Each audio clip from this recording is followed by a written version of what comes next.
안녕하십니까. 금년에는 무상사 법당에서 임재의록을 중심으로 해서 불자님들과 공부할 수 있는 인연을 맺게 되었습니다.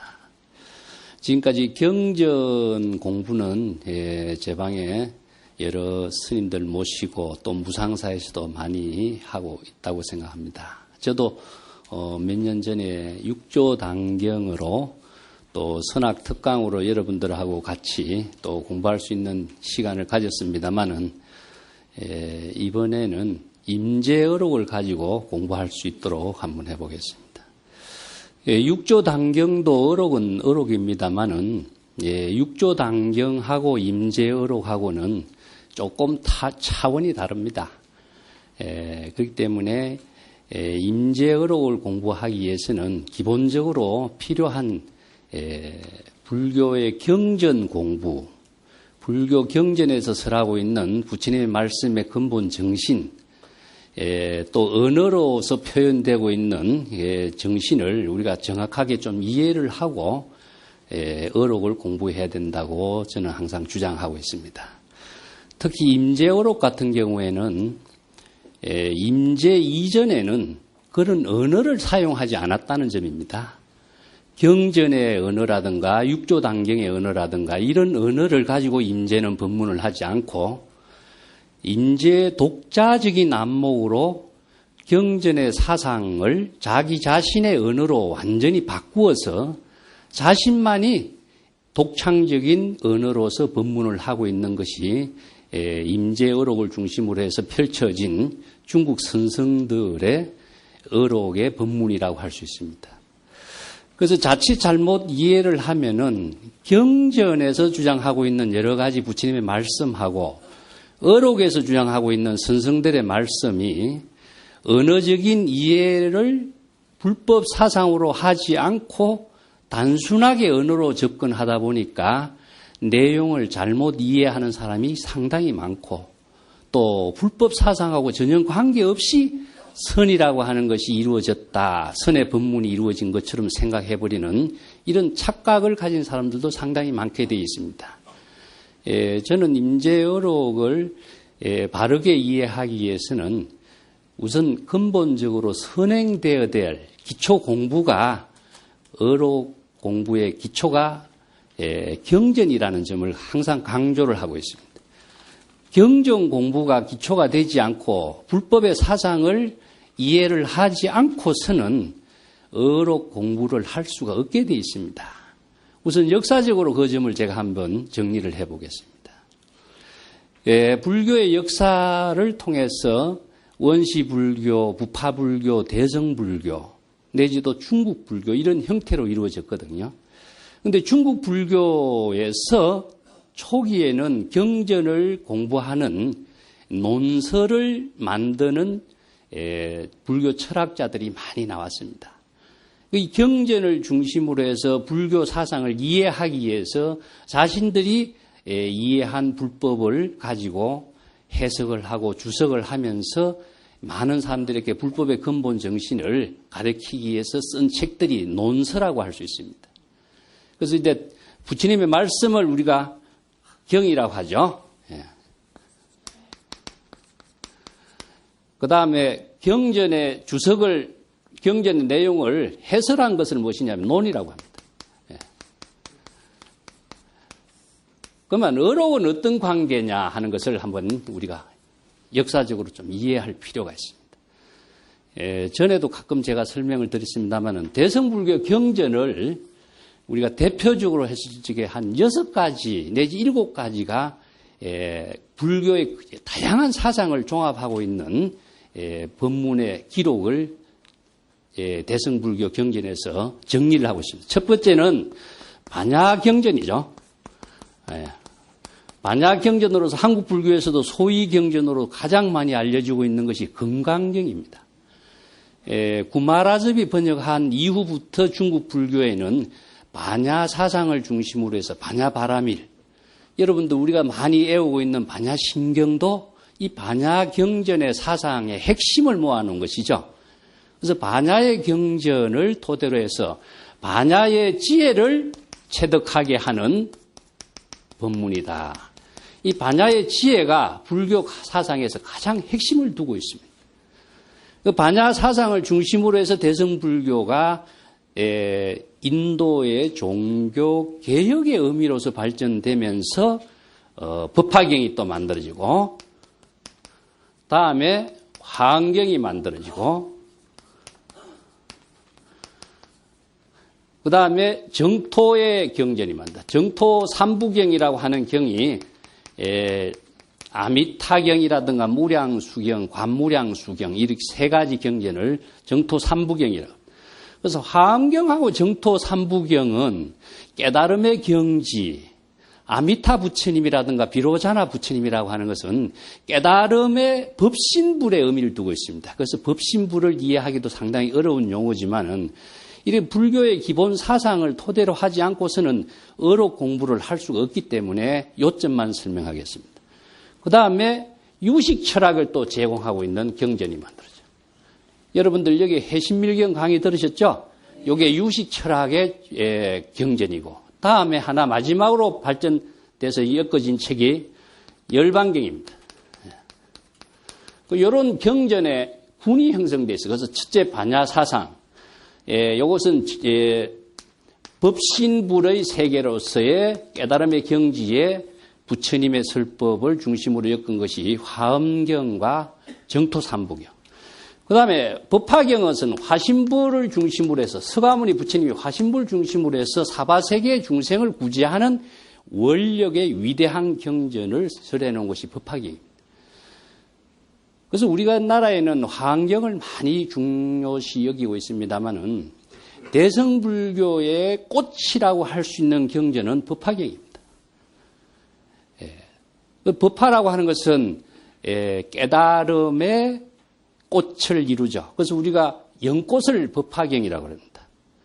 사바세계 진흙탕에 피면서도 진흙탕물에 물들지 않는 연꽃의 그 모습을 부처님이나 보살의 위대한 행화, 중생을 구제하는 그 모습으로서 상징시킨 것인데, 그것이 단순한 이상적인 부처님의 모습으로 상징화시킨 경전의 의미라고 한다면 우리하고는 전혀 관계없는 경전이 될 수가 있어요.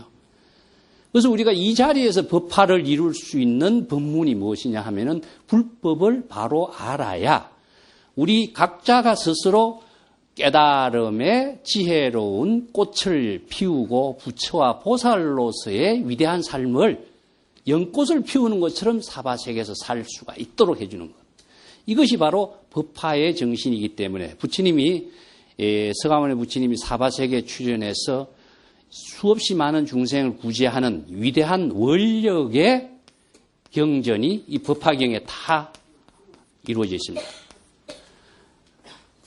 그 다음에 유식경전하고 열반경은 우리들의 마음에서 일체의 모든 중생심이냐 불심이냐 하는 경전을 체계 있게 또 철학적으로 부처님의 모든 가르침의 법문을 종합하고 있는 것이 열반경이다. 이렇게 이야기합니다. 출발점은 반야경이고 종합한 것은 열반경이죠.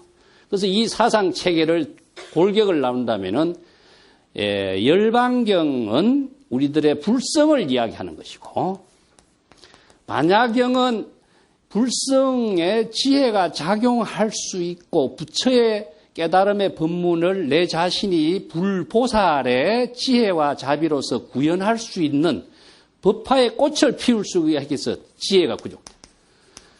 그래서 여기서 불성과 지혜가 두 가지의 골격을 이루어지면서 대승불교 사상을 전부 종합하고 있어요. 구체적으로 이것은 누가 해야 되느냐? 우리들 각자가 그런 경지를 이루도록 해주는 것이 부처님의 법문이고 부처님의 가르침이죠. 우리가 참선 공부를 한다, 어록을 공부한다, 불법을 공부한다라고 하는 것도 이 불교의 근본 정신과 사상을 자기 자신이 구족했을 때에 가능한 것이지, 구족하지 못한다면은 이것은 자기와는 전혀 삶의 변화, 인간 간의 혁신, 부처나 보살로서의 위대한 삶을 실현할 수 있는 길은 불가능하다. 그래서 이 법문을 대승불교에서는 이런 경전의 종류는 수없이 많이 있습니다만은 내용별로 정리를 해보면은 이러한 6가지의 구성으로 이루어져 있다 하는 것을 말씀드리고, 이 불법의 기본적인 공부를 하지 않고서는 닭어로 공부하는데 좀 어렵습니다. 자, 여기에서 논이라고 하는 것은 그럼 무엇이냐 하면은 부처님의 말씀, 부처님이 설법한 것은 경전이라고 했고, 논은 누가 지었다고 보통 알고 있습니까? 보살들이 지었다. 근데 논은 무엇이냐? 경전에 대한 해설을 한 겁니다. 해설. 이 경전의 말씀을 정확하게 잘 이해하고 여법하게 이해하고 여법하게 수행할 수 있는 그 방법을 논리적인 체계를 갖추어서 자세하게 주석을 하고 해설을 해놓은 것을 논이라고 하는 겁니다. 그런데 대성불교에서 경전마다 불보살이 출연해서 많은 논을 써놨습니다. 반야경전의 논서들이, 반야경에 대해서 논서 대지도론이 있죠. 용수보살이 지은 중론, 백론이 있죠. 또 중국에 와서도 수없이 많은 불교의 보살들이 이 논서를 지어냈습니다. 자, 반야경전의 논서, 법화경에 대한 논서들도 참 많이 있습니다.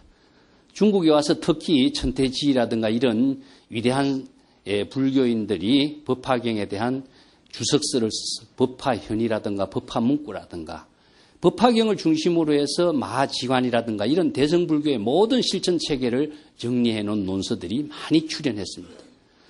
다음에 화엄경에 대해서도 많은 논서가 나왔죠.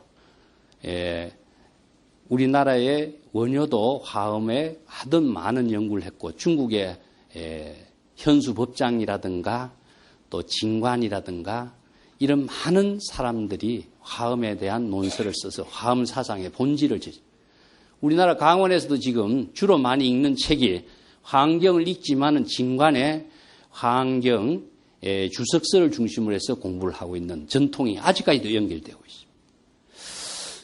정토경전은 우리가 연부를 할 적에 아미타경 많이 하고 있죠.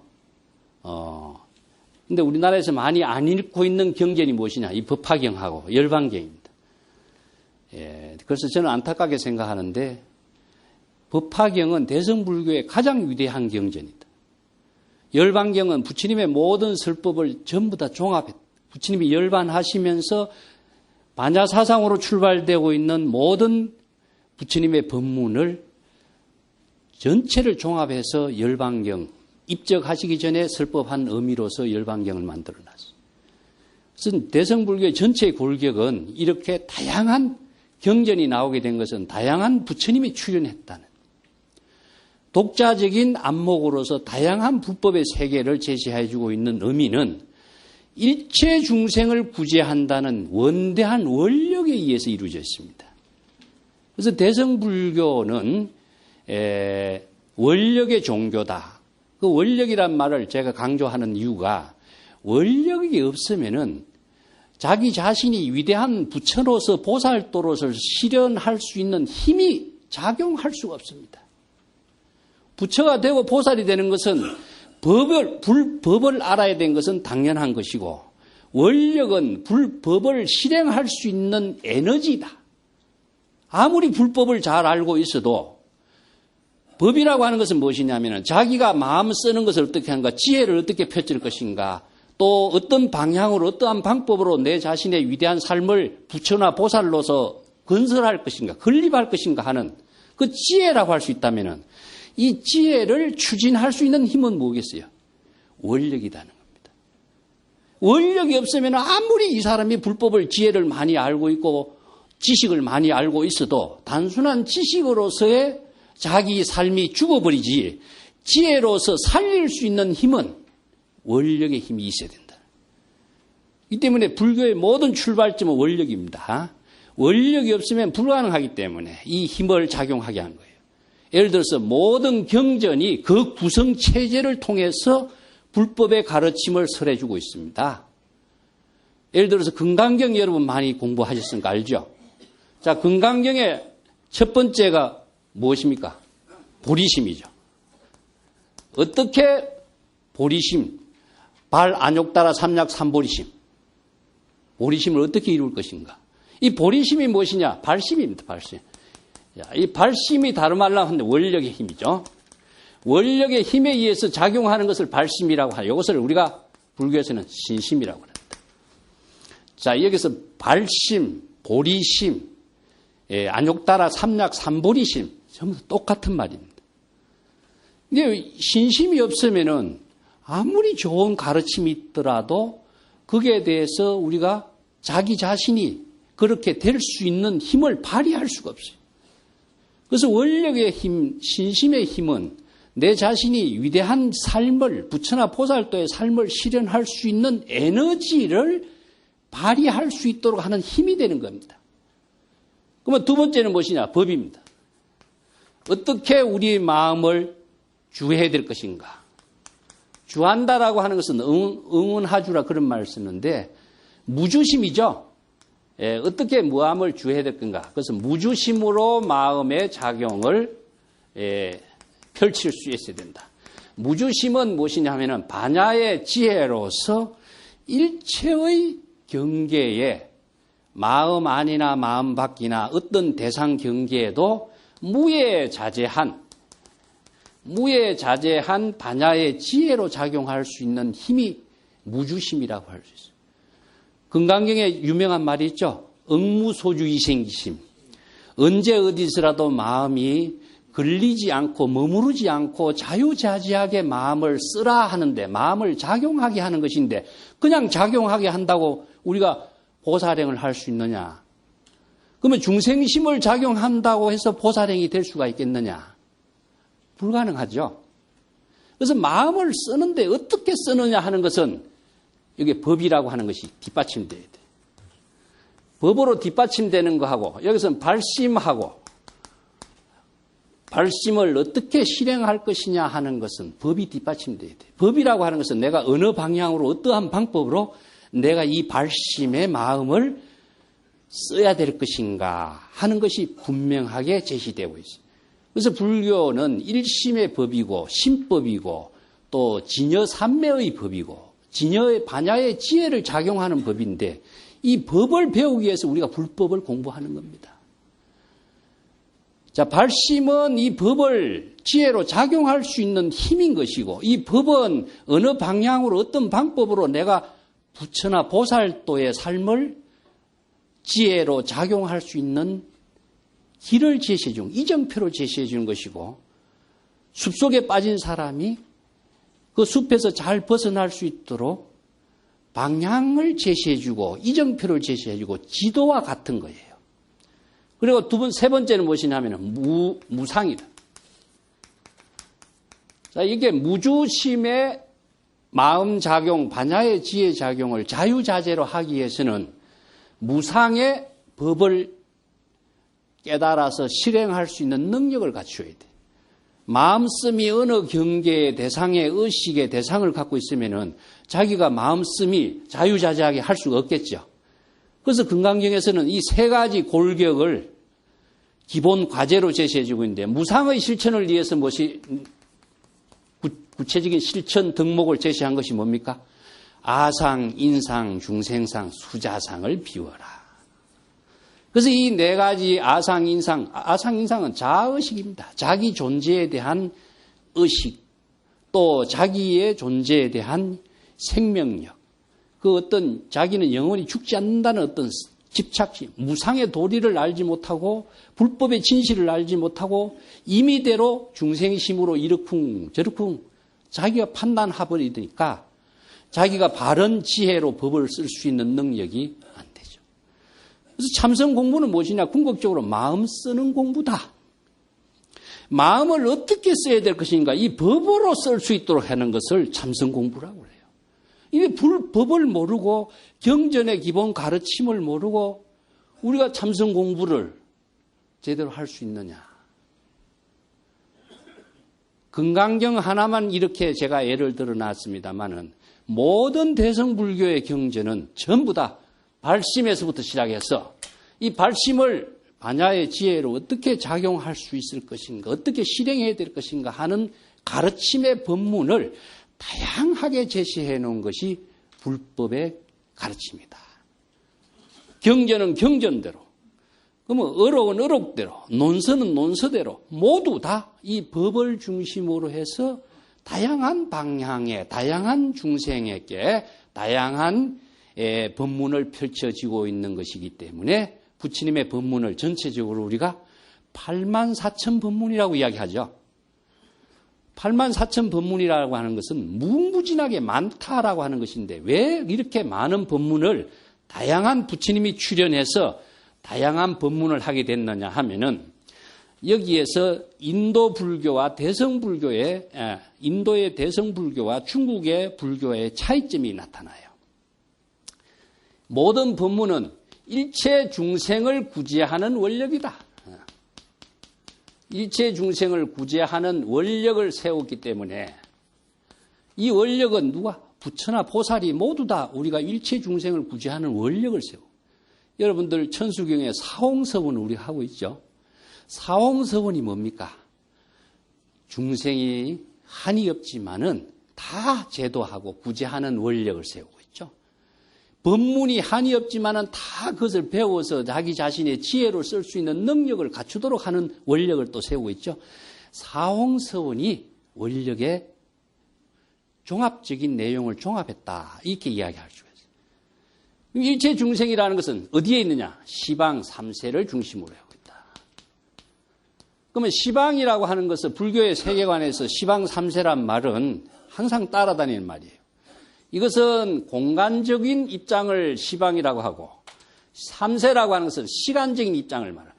자, 시간과 공간을 초월해서 언제 어디서라도 모든 중생을 구제하는 원력을 세운 것이 불보살의 원력인데 그리고 또 시방 3세 안에 불교에서는 여러 가지 세계관을 제시해주고 있어요. 33천이라는 이런 전문적인 용어도 있고 또 지옥아기 축생 인간 천상 아수라고 하는 육도의 세계까지도 제시해놨어요.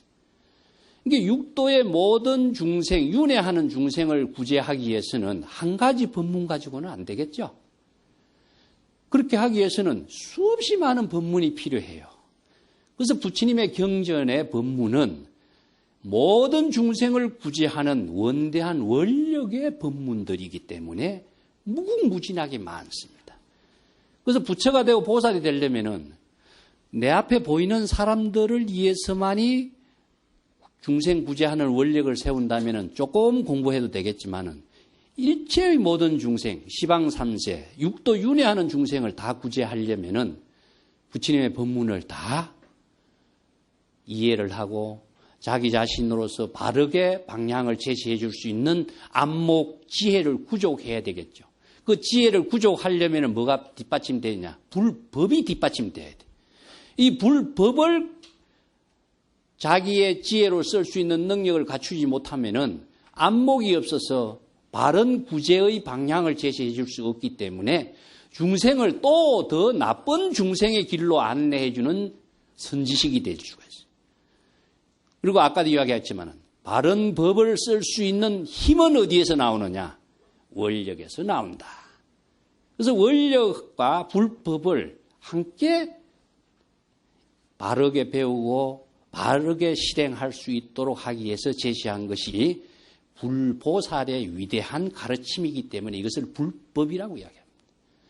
세간의 모든 종교가 수없이 다양하게 있지만은 다 세간적인 가치관과 명예라든가 어떤 목적의식으로 이루어진 종교이지만은 불교는 이 중생의 모든 목적의식을 초월한 출세간적인 지혜를 제시해주고 있다. 이것이 바로 세계 어느 종교의 어떤 성현의 가르침에도 견줄 수 없는 위대한 불법이라는 점입니다. 자, 우리가 어록과 경전을 공부하는 의미가 우리 각자가 이러한 불보살이 되는 바른 지혜와 원력의 삶을 실현하는 그 위대한 불보살의 지혜와 원력의 삶을 실현하는 각자 불보살이 되기 위한 길을 우리가 배우고 익히는 것이기 때문에 이것을 앞으로 천천히 공부해 나가겠습니다만은 오늘은 이러한 전체적인 부분을 좀 이해를 하고 넘어가도록 하겠습니다. 그런데 이러한 경전의 모든 가르침을 중국 불교 쪽으로 넘어오면서는요, 인도 불교가 중국인들에게는 굉장히 언어적으로 이해가 어렵습니다. 우리가 중국 한문을 갖고 경전 공부하기가 어렵죠. 왜냐? 옛날에 한문이라고 하는 것은 우리 지식인들에게서 외국어가 아니었습니다. 근데 지금 한글 세대에 살고 있는 우리는 한문이라고 하는 것은 외국어보다도 더 어려운 언어가 되었습니다.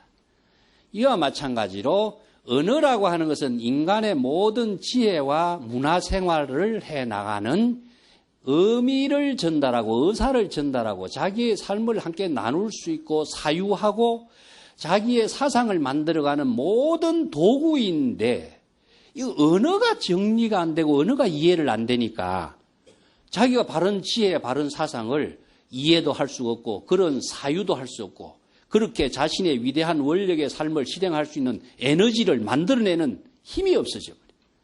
그래서 불법 공부의 가장 큰 장애가 나는 언어라고 하는 점이라고 생각합니다.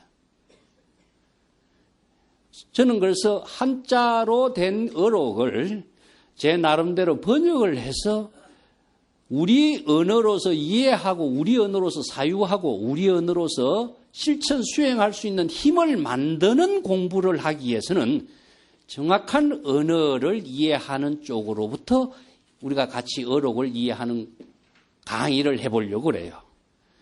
그런데 중국인들이 인도인들에게는 굉장히 논리체계가 정확합니다. 그래서 우리가 부처님의 모든 것을 법이라고 하는데 이것을 다른 말로 하면 법수라고도 이야기합니다. 법수. 불교의 모든 가르침은 법수로 이루어졌다. 법이라고 하는 것 자체가 정확한 논리체계로 이루어져 있으면서 수학과 같은 공식체계를 갖고 있습니다. 개정의 사막이라든가 육바람이라든가 연기법이라든가 인연법이라든가 불교의 모든 가르침은 법수와 같아요. 수학 공식과 같이 아주 정확합니다. 이것이 불법의 가르침에 의해서 불법이냐 정법이냐 사법이냐 아니면 세간법이냐 출세간법이냐 불교에서 이야기하고 있는 법이라고 하는 말이 들어가면은 수학 공식과 같이 정확합니다. 그래서 정법과 사법을 나눌 수가 있고 중생의 삶이냐 보살의 삶이냐 하는 것을 법으로서 정확하게 판단을 할 수가 있어요. 그래서 원시불교, 부파불교의 모든 가르침이 불법의 대성불교의 사상에서 비판을 받으면서 그 문제점을 보완하고 대성불교 사상이 이루어졌고 대성불교 사상이 또 많은 논사들에 의해서 정법이냐 사법이냐 하는 것 갖고 논의를 제시해와서 바른 정법을 구현하는 불교 사상으로 발전해왔고 중국의 어록도 마찬가지입니다. 어록이라고 하는 것도 선성들의 모든 선문답의 대화로서 이루어지는 것이 스승과 제자의 교육이라든가 구법이라든가 전법이라든가 이런 법을 중심으로 해서 이루어진 대화를 선문답이라고 하는데 이 선문답도 법으로서 정확한 논리 체계를 갖고 이루어진 대화인데 법을 모르니까 이 대화가 불법에 맞는 대화냐 불법에 맞지 않는 대화냐 안목이 없으니까 판단을 하지 못해서 이 말도 옳은 것 같고 저 말도 옳은 것 같고 이런 혼란 속에 있는 안목으로서는 바른 정법을 제시할 수가 없고 배울 수가 없게 되어 있습니다. 그래서 첫 번째는 언어를 정확하게 이해해야 된다는 거예요. 두 번째는 저기 있습니다. 언어가 제시하고 있는 사상이 무엇이냐. 이게 불법 사상입니다. 이 불법 사상이 법수에 의해서 정확하게 이해를 하지 않으면 안 된다. 왜냐하면 우리가 참선 공부를 여러분들도 해보시겠지만은 참선한다, 사유한다 이러했을 때에 그 사유하는 내용이 전부 다 언어를 통해서 사유를 하는 것인데 언어라고 하는 것은 방편의 문자입니다. 방편적인 문자이지만 이 방편의 언어 문자가 제시하고 있는 법이라고 하는 것은 진실이라고 하는 내용을 방편의 문자를 통하지 않고서는 체득할 수가 없게 되어 있어요. 그래서 언어를 정확하게 이해를 해야만이 법으로서 제시된 불법의 진실을 사유를 할 수 있고 지혜를 체득할 수 있는 힘을 배울 수가 있는데 우선 한자 언어의 내용과 의미를 모르고 아무리 참선해 보세요. 자기 생각, 자기 나름대로 생각한 번뇌 망념으로 참선하고 사유하게 되는 것은 참선 공부가 아니에요. 여법하게 참선 공부하는 공부를 해야 이게 참선 공부인데 언어를 정확하게 이해하지 못하면 사유가 불가능합니다. 세 번째는 무엇이냐 하면은 이것을 자기 자신의 실천, 자기 자신의 지혜로 어떻게 만들 것이냐 실천 방법입니다. 아무리 진실된 가르침이 훌륭해도 자기 자신이 그 지혜를 체득하고 진실의 삶을 실행할 수 있는 능력을 갖추었을 때 자기의 보배로 쓸 수가 있는 힘이 나오는데 그 지혜를 지식으로 갖고 있으면은 쓸 수 있는 능력이 없으면은 자기의 살림살이 하는 데는 아무런 도움이 안 돼. 돈 버는 방법은 지식으로 많이 알고 있는데 구체적으로 돈 버는 방법을 자기가 실천하지 않고서는 자기에게 돈이 만들어지지 않는 거나 똑같은 거예요. 자, 세 번째가 실천. 네 번째는 무엇이냐면 생활이다. 구체적인 자신의 생활 속에서 이것을 살림살이를 할 줄 알아야 돼. 그 모든 불법은 어디에 기결되어야 되느냐? 생활에 기결돼요. 우리가 불교는 지식을 공부하는 것도 아니고 또 지식을 제시해서 과시하는 것도 아니고 잘난 모습을 만인에게 펼치기 위해서 불법 공부하는 것도 아니고 자신의 위대한 부처나 보살의 삶을 자신의 생활로서 원력의 삶을 어떻게 자신의 생활 속에서 실행하는가에 중심이 되어 있어요. 이러한 위대한 불보살의 삶을 실행할 수 있고 생활의 종교로서 실행할 수 있는 법을 제시한 것이 불법인데 여기 어느 한 분야만 가지고 불법 공부를 한다면은 이것은 반쪽 불교가 되겠죠. 그래서 원력의 삶을 구체적인 생활 속에서 우리가 부처가 됐다든가 참선을 한다든가 선을 공부한다든가 여기에서 가장 어려운 용어가 부처나 선이라고 하는 한마디 언어입니다. 왜냐? 불교의 전 사상을 이 한마디 언어로서 다 귀결시켜 놨기 때문에 선하면은 얼마나 다양하게 전문가들도 선하면은 앉아서 자선하는 선인지 참선하는 선인지 수없는 선의 이야기를 하고 있지만 선에 대한 정확한 내용을 자기의 지혜로 쓸 수 있는 힘이 없기 때문에 막연하게 아는 것은 막연하게 모르는 거나 똑같은 거예요. 착각하고 있는 거예요. 막연하게 아는 공부가 자기 자신을 평생 중생으로 만드는 힘은 돼도 부처와 보살로서 만드는 힘은 안 되는 거예요. 그래서 언어가 얼마만큼 정확한가, 정확하게 알아야 되는 것인가, 법을 어느 만큼 정확하게 자기가 쓸 수 있는 능력을 갖춰야 될 것인가, 여러분들 생활 속에서 잘 살펴보시면 스스로 반성하실 거예요. 그래서 이 네 가지 구조로서 이루어져 있어요. 마치 뭐 같으냐 하면요. 이 선문답에 가서도 내가 이야기 다시 하겠는데 선문답도 똑같습니다. 선문답 하면 무슨 말인지 모르는 것이 선문답처럼 되어 있는데 법을 모르니까 모르는 거예요. 수학 공식과 똑같습니다. 무엇이 부처이냐? 마상근이다. 아니면은 뜰 앞에 잣나무다 했죠. 여러분들 꼭 무슨 말인지 전혀 이해가 안 되죠?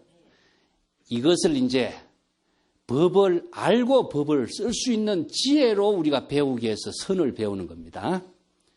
천천히 앞으로 임재의 법문을 통해서 같이 공부해 나가기로 하겠습니다만은 숫자 1 더하기 1은 얼마입니까? 2죠. 2라고 하는 숫자는 부처라고 하는 선문답의 대답과 똑같습니다. 그럼 부처라고 하는 대답이 나오기 위해서는 1 더하기 1이라고 하는 공식은 무엇이냐? 법이에요. 법으로서 이루어진 정확한 해답의 언어가 선문답으로서 나누어진 대화이기 때문에 법을 모르면은 그 법에 대한 본질을 지혜로 쓸 수 있는 힘이 없는 거예요. 그래서 제가 항상 경전을 공부하면서 언어를 통해서 정확한 법의 사상을 이해하고 그 실천을 통해서 자신의 생활을 만들 수 있는 능력까지 갖추는 공부가 되어야 불보살의 살림살이를 한다. 이것은 마치 무엇이냐면은 실에다가 구슬을 깨는 겁니다. 실에다가 실을 갖다 놓고 구슬을 깨도록 했는데 실에다가 구슬을 깨는 방법이에요. 그래서 실에다가 구슬을 깨어서 자기 자신의 구슬을 가지고 법의 가치로의 생활을 만들어가는 것 똑같죠? 이것을 할 수가 있어야 돼. 어느 한쪽만 가지고 이야기한다면은 원력의 삶을 법을 실행할 수 있는 안목의 지혜를 갖추는 불보살이 될 수가 없다. 자, 이러한 구성 체계를 대성불교의 경전의 모든 구성 체계를 정확한 불법의 사상으로 종합시킨 책이 하나 있어요. 그 책이 무엇이냐? 대성기실론이라는 책입니다. 네. 여러분들 배우셨죠? 자, 여기서 대성기실론이라는 책에 대한 주목을 해야 됩니다. 다른 논서들은요, 법화경에 대한 주석서, 화엄경에 대한 주석서, 정토 삼부경에 대한 주석서, 하나의 경전을 중심으로 해서 주석서를 쓴 책은 많이 있습니다. 그런데 대성불교 전체에 대한 주석서를 쓴 책은 가장 주목받는 논서가 대성기실론이라는 책입니다. 이 대성기실론이라는 책은 대성불교 반야경전, 법화경전, 화엄경전, 열방유식경전 다양하게 대성불교의 부처님들이 설해놓은 법문을 자기가 구체적인 일심의 법으로서 모든 불법의 지혜를 배우고 체득해서 쓸 수 있는 그 법문을 체계 있게 논리적으로 제시해 놓은 논서예요. 그래서 중국 불교에서 이 논서의 체계에 주목을 했어요. 그래서 대성불교에 수없이 많은 경전과 논서가 있지만은 이 논서를 쓰는 사람이 누구냐 하면은 위대한 불법의 지혜를 갖춘 보살들이에요. 그런데 논서를 여러분들도 우리가 시중에 수없이 많은 책이 있지만은 똑같은 책이 많습니다.